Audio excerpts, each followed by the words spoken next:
Archaeologists have discovered a huge ancient city hidden underground in Mexico, which may give a better understanding of the Maya civilization. The most mysterious monuments in human history. Everybody's heard about the Aztecs. Everybody's heard about the Maya. Carved from basalt and weighing up to 50 tons. With these stone giants, it really is a question as to why they chose these specific types of rock. The Olmec heads have stood in silence for over 2,000 years. No one truly knows how they were made, why they were placed where they were, or what exact purpose they served. This whole construction had several construction episodes and was built directly on the bedrock. Now, for the first time, artificial intelligence has scanned several of these ancient heads with unmatched precision. A curious mystery that is not unconnected to the genetic mystery. What they found was completely unexpected. Patterns that do not fit any known tool, hidden structures inside the stone, and details that raise more questions than answers. The scans just deepened the mystery. What they just found suggests that something about their origin should have never existed. The Olmec mystery. The Olmec civilization appeared in what is now southern Mexico more than 3,000 years ago. They occupied the Gulf Coast region, especially areas that are now part of Veracruz and Tabasco. The first evidence of their complex society dates to around 1,500 years before the Common Era. This civilization built ceremonial centers, used writing symbols, and left behind monumental art. Among their most iconic remains are the colossal heads. These are stone sculptures carved from basalt, a volcanic rock that is heavy and extremely hard. Colossal head, carved from a single boulder of volcanic basalt rock. 17 heads have been found so far. Each one shows the face of a human male with distinct features. Their expressions are calm, their eyes narrow, and most of them wear what appear to be helmets. These heads are not small. The tallest stands over 3 meters high. The heaviest weighs more than 50 tons. Each one was carved from a single block of basalt. These blocks were quarried from a mountain range called the Sierra de los Tuxtlas. That region is more than 90 kilometers from the Olmec ceremonial centers. There were no beasts of burden in Mesoamerica at that time. The Olmecs had no wheels, no carts, and no metal tools. Despite this, they moved those stones. Then they carved them with only stone tools. Modern archaeology cannot fully explain how this was done. Several theories have been offered. One suggests they moved the stones with rafts along rivers. Another proposes that hundreds of people dragged the blocks using ropes and logs. But there is no physical evidence of these systems. The carving is another unexplained feature. Basalt is one of the hardest natural materials. Chiseling it without metal would have required thousands of hours, yet the heads are not crude. The facial features are clean. The symmetry in the eyes, ears, and mouths is consistent. The facial features suggest individual identities. Many researchers believe they represent rulers. Others think they may have served as guardians or religious icons. There is no clear answer. The heads are not the only large-scale work of the Olmecs. They also built massive earthen platforms, thrones carved from stone, and altars decorated with mythological scenes. They had a system of symbols that may be early writing. They made figurines from jade and ceramics with refined artistic quality. Yet for all their achievements, no one knows what happened to them. The civilization declined around 400 years before the Common Era. Later groups, including the Maya and the Aztec, built on Olmec ideas, but the people themselves disappeared. Much of what is known about the Olmecs comes from what they left behind and what is buried beneath the ground. These were the vestiges of an entire civilization. A civilization that today takes its place among the very oldest found anywhere in the world. The heads remain the most famous and most puzzling evidence of their skill. The scale, the detail, and the effort required to make them do not match what is expected of a pre-metal, pre-wheel society. A few of the heads show signs of reuse. Carving marks suggest that some may have started as other structures, like thrones or altars, before being reshaped into heads. This points to an even older phase of monument building that has not been identified. One head found at a site called La Cobata appears unfinished. Its face is rough, the carving incomplete. What they uncovered was unlike anything they'd seen before. A single colossal stone head buried deep in the ground. This has raised more questions than answers. Why was the work stopped? Until recently, archaeologists relied on surface studies, basic excavation, and visual inspection to analyze the heads. But these methods could only go so far. The sheer size and weight of the sculptures limited how deeply they could be examined. That changed when researchers decided to use artificial intelligence tools to perform high-resolution scans of several heads.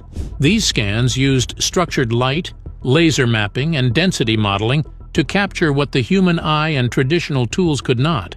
The technology allowed for internal imaging, surface analysis at a microscopic level, and comparison across multiple heads. At first, the scans seemed to confirm what was already known, until the software began flagging inconsistencies. There were marks on the inner layers of the stone that did not match stone tool abrasions. There were shifts in internal density that did not align with natural basalt formations. And, in at least one case, the scans showed what appeared to be geometric features beneath the surface that had never been detected before. These were not part of the known carving. You can see these gorgeous details, like the line that's drawn around the lips, just giving that extra sense of dimension and definition. They were too symmetrical, too linear, and too deep. They were invisible without the scan. The results were unexpected, and they raised questions that the current archaeological model could not answer. It is not clear yet what these findings mean. The anomalies are being reviewed, but what is already clear is that the heads are not simple monuments. What AI was supposed to find. The decision to scan the Olmec heads came from a need to document them with greater accuracy. In Veracruz State in Mexico, we're just on the trail of the Olmec. Behind me, you can see one of the great Olmec heads. These sculptures are vulnerable to erosion, vandalism, and the slow damage of weathering. Traditional methods such as photographs and plaster casts could not capture the full geometry or surface condition. So researchers turned to a combination of structured light scanning, laser surface mapping, and artificial intelligence-based modeling. The goal was simple: create the most accurate digital record possible of several heads. This would allow for conservation planning, virtual restoration, and deeper study of tool marks, weathering, and structural changes over time. Nothing in the original plan involved searching for anomalies. The AI tools were there to enhance precision, not rewrite history. Teams used portable structured light scanners capable of mapping surface features at sub-millimeter resolution. Once the data was collected, it was passed through a trained AI pipeline. The algorithm had been taught to distinguish between known carving marks, natural damage, erosion patterns, and environmental effects. The idea was to automatically flag any areas where the surface deviated from what was expected. When the AI system performed deeper analysis, it began generating alerts. One model flagged a repeated line pattern on the side of a head. These were extremely fine parallel striations, visible only in the three-dimensional mesh. They ran across the side of the jaw, underneath a decorative element. The markings did not match any known tool marks from Mesoamerica. They resembled abrasion scoring seen in modern machining, although that comparison remains uncertain. No Olmec tools based on archaeological evidence could have produced such fine control. The marks were too shallow, too consistent, and too protected from natural wear to be accidental. Another scan revealed a shallow recess near the base of one of the heads. It was circular and cleanly defined. This had never been documented before because it sat underneath the sculpture's buried portion. When the model reconstructed the full object, the shape became clear. It appeared to be a socket-like depression, less than 5 centimeters deep. The reason for its presence is unknown. No similar features have been reported in other Mesoamerican sculptures. In a third scan, the AI system detected internal inconsistencies in material density. The head had a small but distinct region inside the crown where the stone's density dropped below normal basalt levels. The volume was irregular but enclosed. This could be a natural void. Basalt can contain bubbles or gaps formed during volcanic cooling, but the shape was more linear than spherical. It resembled a channel or shaft, though the scan was not powerful enough to penetrate fully. To check for scanning errors, the team repeated the analysis using a different model and software. The same anomalies appeared. They were features of the physical object, missed for decades. As a control, the team scanned a head known to be unfinished, the one at La Cobata. It showed expected tool marks, rough edges, and no anomalies. This confirmed that the AI was not overfitting or hallucinating patterns. The system worked as designed. The team also used photogrammetry to check for subtle surface reliefs. By comparing lighting angles and microshadows, they found what might be shallow carved lines behind the ears of one sculpture. These lines formed a grid-like pattern, mostly invisible to the naked eye. The AI flagged this as statistically unlikely to be random. Another unexpected pattern came from the symmetry analysis. The AI system measured each half of a face to check alignment. Most showed natural variation, but one head had near-perfect bilateral symmetry in its mouth and eyes, more precise than typical hand carving. This did not prove machine use, but it suggested a level of planning or measurement not previously documented in Olmec works. What makes this significant is not one isolated detail. It is the pattern. Multiple anomalies across separate heads. This suggests that the Olmec heads are more than carved portraits. They may contain architectural design, hidden structures, or reused stone. The scans also open new possibilities for how the Olmec worked. If some heads were modified over time, that means their history is layered. Some features could date to different periods. This would reshape how we date and classify them. The next phase will require deeper scans, chemical analysis, and comparative studies. The heads are not just artifacts, they are data structures. And only now are we learning how to read them. Impossible marks, buried geometry. The more researchers scanned the Olmec heads, the less consistent the data became. San Lorenzo also had a very enormous artificial plateau. In this image, you see that this very straight line. It was no longer just a question of external features. Something deeper was beginning to emerge.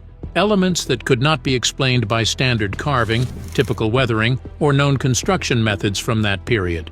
One of the clearest examples came from a head located at the San Lorenzo site.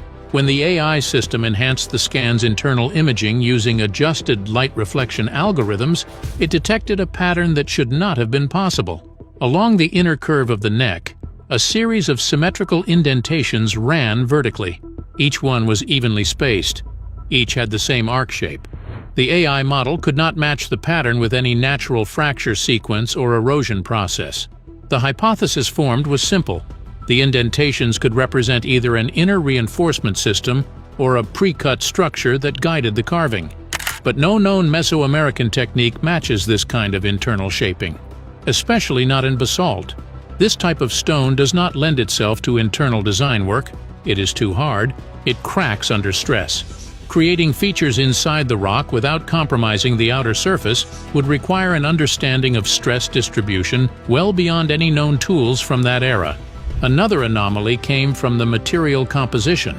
A separate scan using portable X-ray fluorescence revealed irregularities in mineral content on the outer layer of one head. Specifically, traces of hematite and magnetite were found in a polished strip that extended across the forehead. These minerals are not unusual in Mesoamerican pigments, but in this case, they were not surface applied. The elemental signature was embedded in the top layer of the basalt, suggesting they were introduced during carving, not painted afterward. The distribution of these minerals formed a band that was slightly raised. It did not appear to be decorative. It did not follow the contours of the headdress or any visible ornamentation.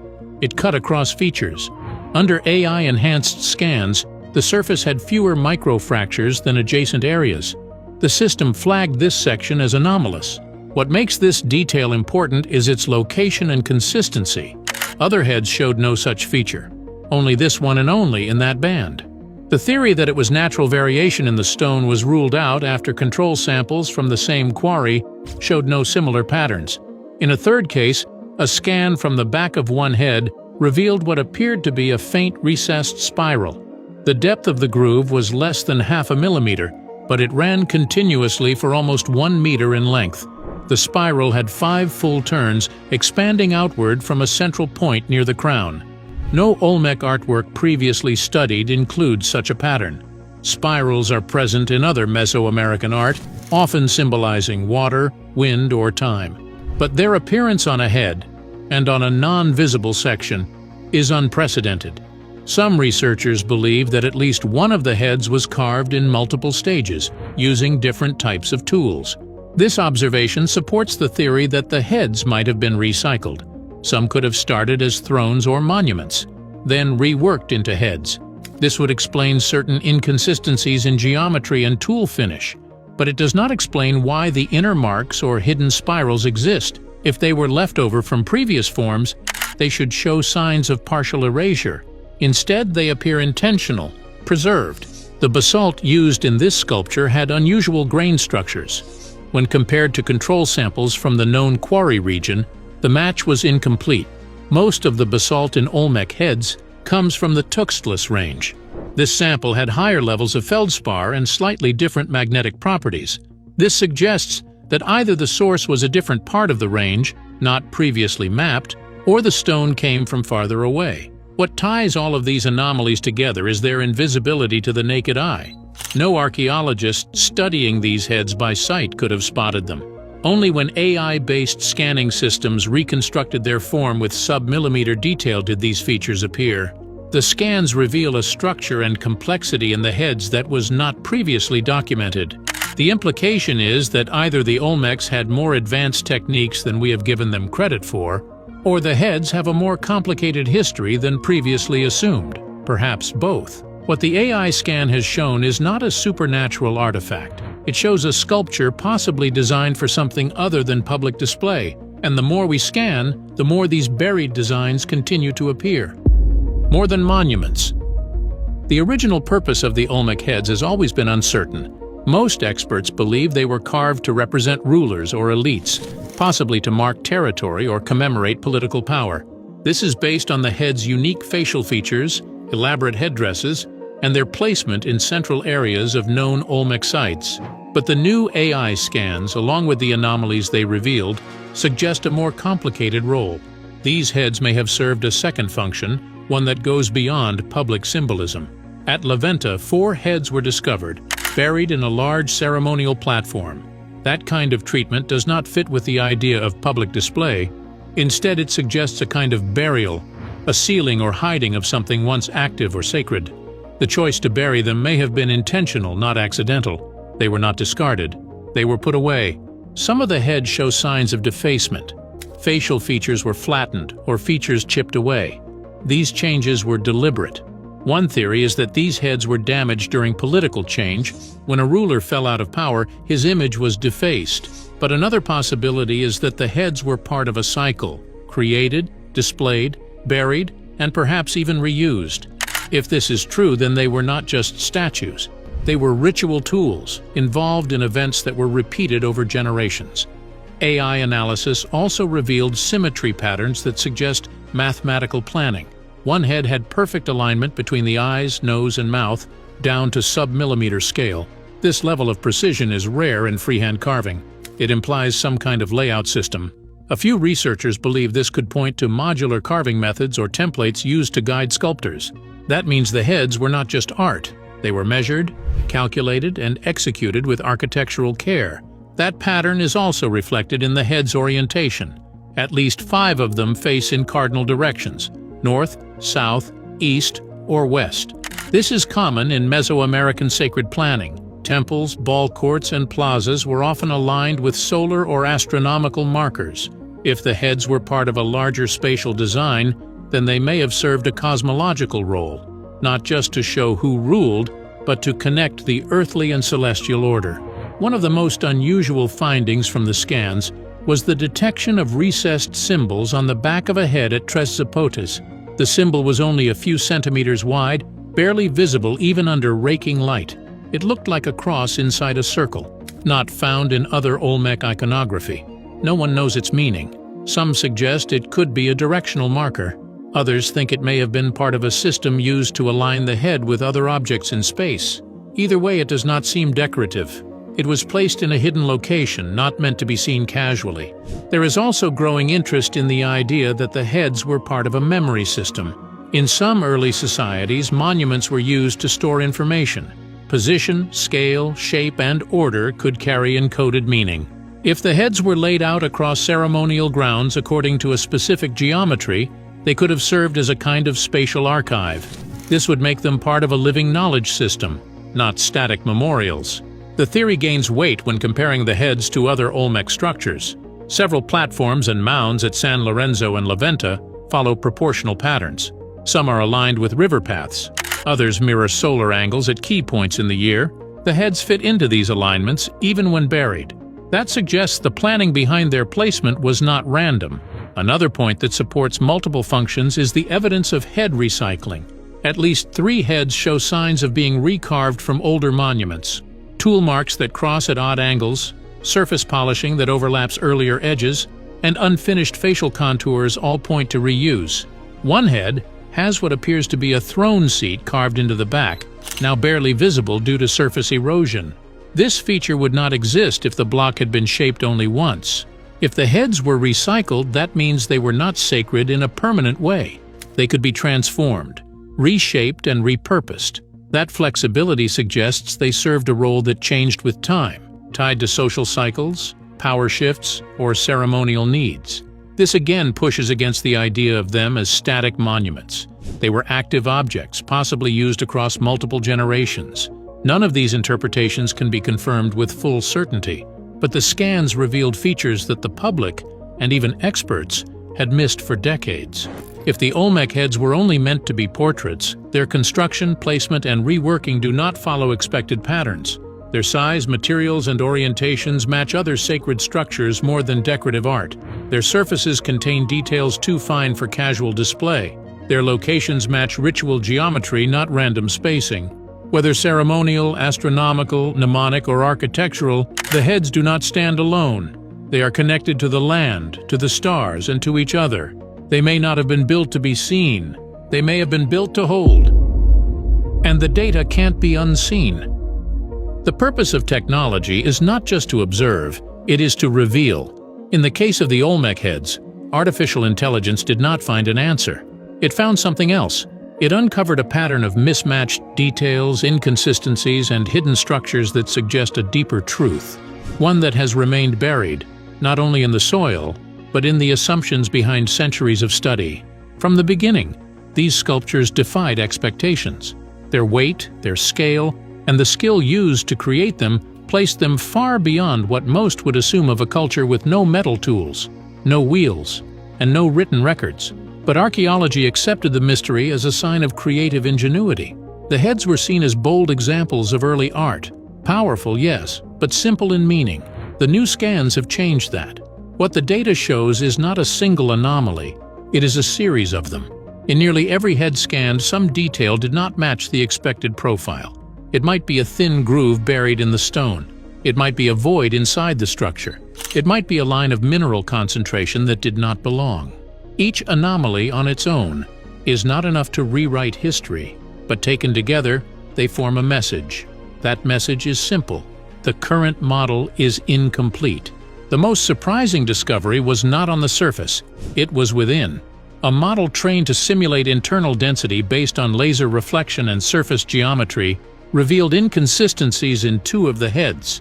One had a hollow segment close to the center, long and narrow like a hidden shaft. The other had layers of material that did not match known basalt patterns. In both cases, traditional explanations failed. These were not random air pockets. They were too symmetrical, too isolated. Some researchers suggest that these features are natural. Basalt can crack during cooling. It can form pockets, bubbles, or stress lines. But none of those forms match the layout of the voids detected here. One scan showed a clean break, a flat internal surface aligned with the external base. This is not how natural voids form. It looks cut, controlled, measured. When the results were published in a peer-reviewed archaeology journal, the academic response was cautious. The authors did not claim anything supernatural. They did not suggest lost civilizations or advanced machines. They reported the data. They described the process, and they admitted the limits of their interpretations. What followed was a wave of curiosity. More teams began requesting access to the AI models. Funding applications were submitted for further scans, and slowly, more anomalies began to emerge. One team discovered what appears to be an etched line under the jawline of a San Lorenzo head. Another found a polished depression hidden beneath the chin of a La Venta sculpture. None of these details were visible to the naked eye. None of them had been noted before. Even more troubling were the tool mark analyses. In at least one head, the AI flagged patterns that matched no known carving technique. The surface bore signs of grinding, not pecking, not chiseling. Grinding requires abrasion tools and fine pressure control. The Olmecs did use abrasives on jade, but to do the same on basalt at such scale would require a supply of tools and materials not currently found at any Olmec site. The AI also detected symmetry too precise to be explained by hand carving alone. One head's facial axis deviated less than 2 millimeters across the full width, from ear to ear. For context, this is closer to architectural tolerance than typical sculpture. It is unlikely the human eye alone could maintain this consistency. The spiral detected in one head's recessed back remains unexplained. Its curves followed a mathematical arc, not random, not decorative. A deliberate pattern, hidden on a surface not meant to be seen. Together, these details suggest that the heads were more than visual. They may have encoded something, not writing in the modern sense, but form-based data, the way lines and shapes carry meaning in architecture, in ritual layout, in spatial memory systems. In many early cultures, knowledge was not written. It was built in the shape of roads, in the placement of stones, in the silent language of geometry. This raises the possibility that the heads are part of a larger system, a system we have only begun to map. Their orientation, their internal structure, their unseen features, all point to layers of design, layers not required for public viewing but for function. What that function was remains unclear. It could be ceremonial, it could be symbolic, it could be practical, but it was not random. The use of artificial intelligence here does not mean the past is unknowable without machines.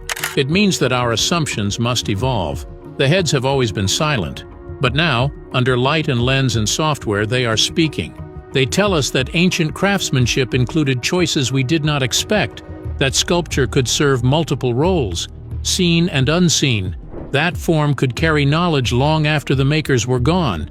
The Olmec civilization disappeared more than 2,000 years ago. Their language, their records, and much of their daily life have vanished. What remains are the structures they left behind. The heads are the most powerful of those. Now they are revealing a second layer, not because they changed, but because we finally looked closer. The anomalies are real. The data is clear. Something is off. There are features that do not belong in the current timeline, marks that suggest precision beyond what we have found in their tools, materials that imply planning beyond what we assumed, patterns that echo logic, not accident. None of this proves anything impossible, but it shows that something we once thought we understood may be far more complex. The story is not over. It is just beginning. These scans are now public. The models are being refined. The next step is to re-examine not only the heads, but the land around them. The platforms, the buried plazas, the forgotten foundations. What else is sealed beneath stone? What else have we misread? The heads were never just monuments. They were never just art. They were pieces of a system. And now that system is beginning to show itself. What we do with that knowledge will decide what we find next.